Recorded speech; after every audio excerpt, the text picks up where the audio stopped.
Alright guys, welcome to week 2 for Croghan Hill challenge.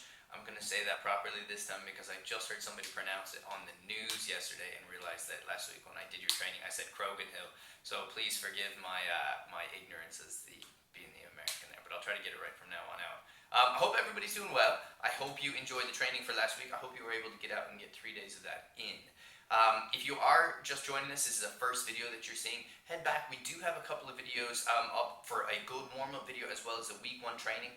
And depending on your fitness level, if you are just starting to push towards increasing your level of fitness, I want you to start with that week 1 training.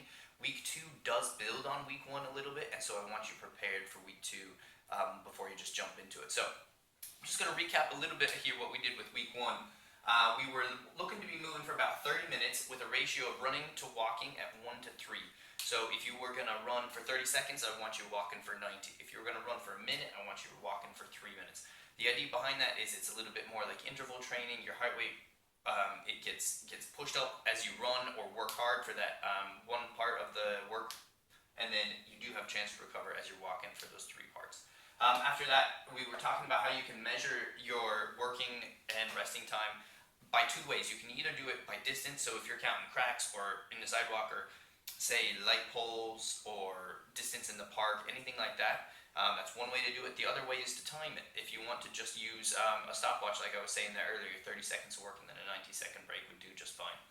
After that, we're looking at doing a little bit of body weight strength training. So we had 25 lunges each leg with 25 push-ups, and at the time I said any ways that you can get those done is great. I'm still going to stand by that, whether you need to put your hands onto a chair or say the 2nd or 3rd stair up on your staircase going upstairs, or if you can do them from the floor, that's awesome. If you do need to drop to your knees, that's okay. I prefer you don't do that. I'd rather have you elevate the hands, but that's fine if you need to do that. After that, I wanted you to accumulate like 1 minute of a plank hold. Again, this is just any way possible. If you can hold that plank hold nice and tight for that full minute, that's great. If not, just break that up into as many pieces as you need to. Excuse me. We're going to repeat that 3 times over. So that was the training program for last week. Moving forward, week 2 is going to change the running and the walking ratio a little bit. We're going to try to run for 2 parts and rest for 3, or walk for 3. The idea there is if you're going to, say, run for a minute, you're resting for a minute and a half. If you're going to run for 2 minutes, you're going to walk for 3. It's basically just to try to increase that intensity a little bit. I've got that drawn right down here. Having trained for a week, it's not a huge amount of time, but it is something that I do want you to start pushing yourself a little bit harder in this week. And again, distance or time, whatever is preferable for yourself, just try to stay consistent with that. Because you're going to be working a little bit more while still resting the same amount of time, do focus on your breathing, not only for the working part of that while you're running, but also while you're resting and walking. Big breaths. Your body kind of needs that to fuel its muscles, so as much air as you can get in is going to be beneficial for you. Again, we want to make that 30 minutes of movement time, so to look at about this, I just got this written out. This is just for anyone who might be mathematically challenged and wondering how much work you're actually doing. You're going to be running for about 12 of those 30 minutes and resting or walking for about 18 of those minutes, just so you guys are clear on that as well. After that, we're going to keep some of the same body weight strength training. We're going to look at doing 25 lunges, 25 push-ups. We're going to increase the plank hold to about 90 seconds. And again, any way possible for those to get done. If you do feel like these are easy, then I want you to add a little bit of weight. You can add weight to the lunges. You can hold those either in, like, say, a goblet position here if you have dumbbells, or possibly down by the sides, whichever is preferable for yourself. Do complete these with good form. Push-ups are the same there again. And I do want you repeating that 3 times over. One thing that is also going to make this a little bit more challenging is if you go slower, okay? Anytime that you spend a little bit longer going through the strength training, it's going to make it more challenging and also much more effective.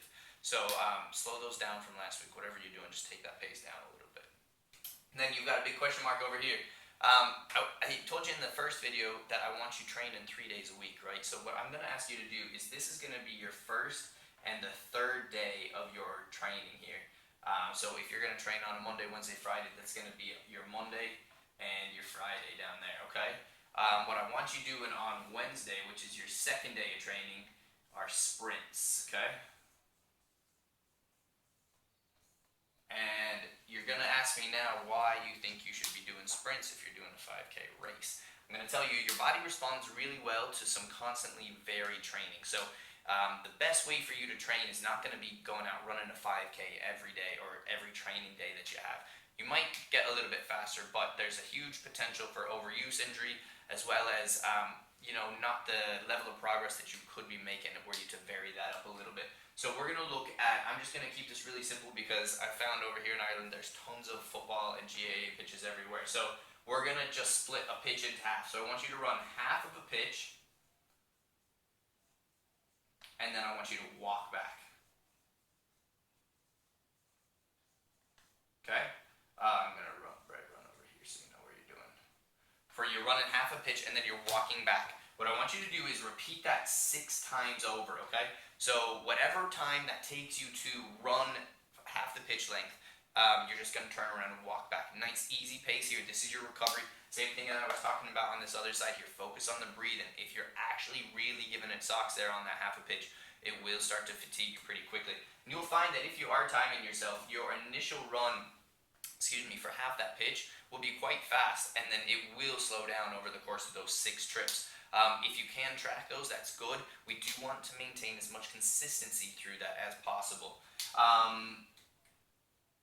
This again is somewhat relative to your current fitness level, and I say sprint, but I want you to take it wherever you're at. If you're really fit and you can absolutely leg it across the pitch, that's great. Go ahead and do that. I do want it to be a challenge.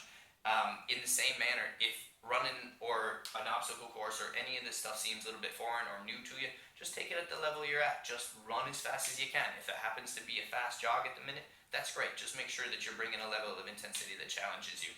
From there, we're going to finish off. Over here with those same lunges, push-ups, and plank hold that we're doing on the other 2 days. All right. If you do have questions, guys, please feel free to email me. KAMELEONFITNESS@gmail.com. That's chameleonfitness@gmail.com. Also on Facebook @Chameleon Fitness. I'm pretty good at getting back to you, so if you do have questions about any of this or anything else that you want to include in the training, questions about nutrition, anything like that, hit me up. I'd be happy to share with you. All right, talk to you soon. Bye.